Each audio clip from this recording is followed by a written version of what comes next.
Hey everyone, welcome back to the channel. I'm going to do a quick video today on something that I've used to help explain to clients how to look at a business, and so when you're looking at changing a business, how there are certain things you need to be thinking about when you want to go through that. And the analogy I'm going to use is when you go to the doctor as a yourself when you're not feeling well. And the idea behind that is you go to the hospital or to your clinic, you talk to the doctor and you say, I've got a stomachache. And now does the doctor immediately go and look at your stomach and that's it, and they don't look at anything else?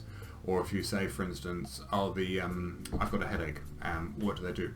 They might go and look at your blood pressure. They'll check your heart rate. They might ask, are you on any medication? What's your general well-being, been over the last few weeks? Are you maybe suffering from loneliness or depression, and that is causing you to have a stomachache or to have a headache? Are you under an undue amount of stress at home, and that's causing you to have high blood pressure, which is of course then causing you to have a headache, and it's not making you feel well? And so a doctor will look at it, what you're saying is the problem, but they'll do a full body analysis. And the reason for that is, if you look at the body, of course, it's made up of lots of different organs throughout the body. And all of these different organs all obviously have their individual roles that they do, and they have all the things that they are accountable for, but they don't you can't have one removed without having some detrimental effect to the body. And so if you think about this, the heart obviously pumps blood around the body, and that blood then obviously goes to all your muscles and your organs, etc., feeds you with oxygen, takes away byproducts like carbon dioxide, pumps obviously sugar around the blood, etc. But if you didn't have the heart, obviously that wouldn't work. But the heart wouldn't work if you didn't have the brain, and if you didn't have blood, then the heart wouldn't be able to get pressure, wouldn't be able to pump stuff around the body. And if you didn't have the liver to process the blood, and if you didn't have kidneys to process the blood, they would start getting full of toxicity. If you didn't have your guts, like your intestines and your stomach, you wouldn't be able to absorb nutrients, which of course means you run out of energy. And so together they all form an organization within you with all these organs.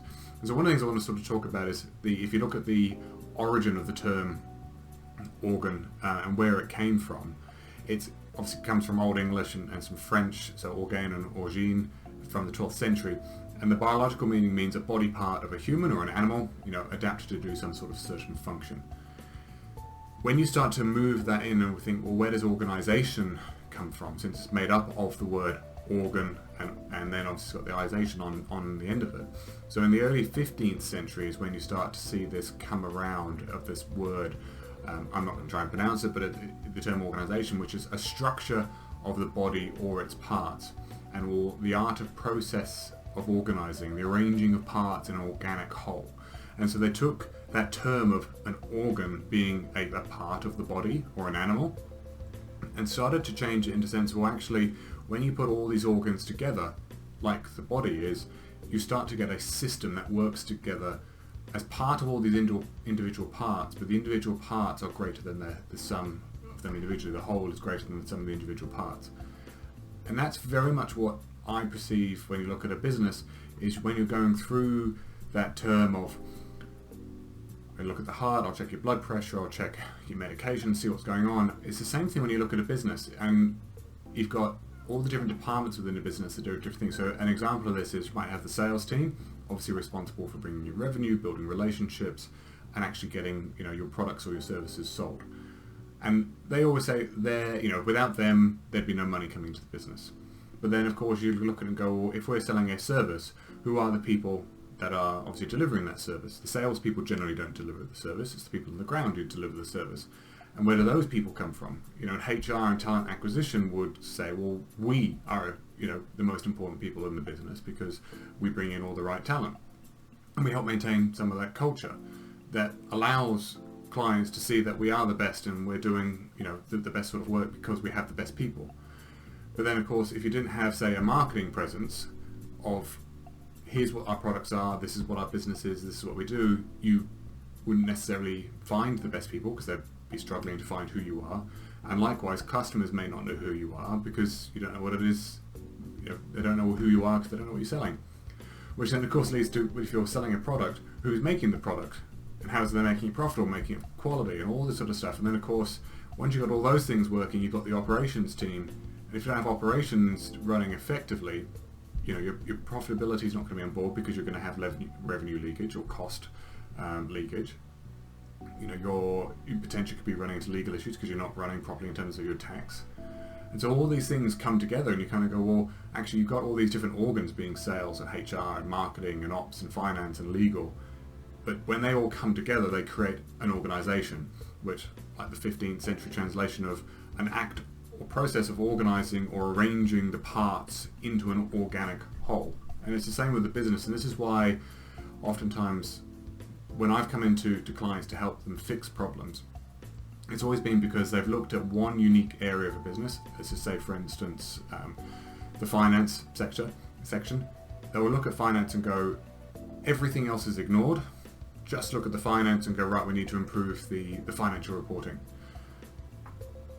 And it's like going to a doctor and saying, I've got a stomachache, and all they look at is your stomach. And they might find an issue, but they may not see what that issue is correlating to or where it's coming from. And so when you look at operations, go, right, we need better financial reporting. Why do you need better financial reporting? And then once you start looking into it, you might find, well, the reason we need better financial reporting is because the salespeople don't actually put in any of their figures for when they're doing sales. And so when stuff comes in, we don't know where it needs to be tagged to in terms of clients, which means we don't know who we're trying to chase. So when we're doing marketing campaigns, we're actually targeting the wrong client, which is leading to less amounts of sales. But if you just look at operations, you're going to constantly get into that issue. And so to me, it's very much you've got to look at all the individual pieces and bring them back into that puzzle and see how it works as a whole. And it's the same sort of thing when you look at culture. Generally within the business, a culture is not made up of a single entity within the team, although the single entity will have its own type of culture. Operations will have its own culture separate to the sales culture, which will be separate to the HR culture. But together they all make an organized arrangement of cultures that make the business culture. And naturally they all feed off of each other, and you can't have a business that just solely does operations without any sales. And you can't have a company that does only sales without any manufacturing or people to deliver a service.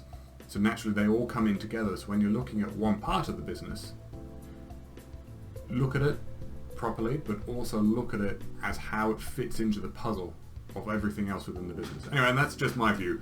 Whenever I look at these things, I always try and look at it as a whole and as the individual components and see how the tentacles of the business sort of reach out to everything else. And once you start to do that, you get a much better picture of what it is. And if you think again about the origin of the word organ and organization, you know, it states 500 years ago, the process of arranging parts in an organic whole. That is what a business is.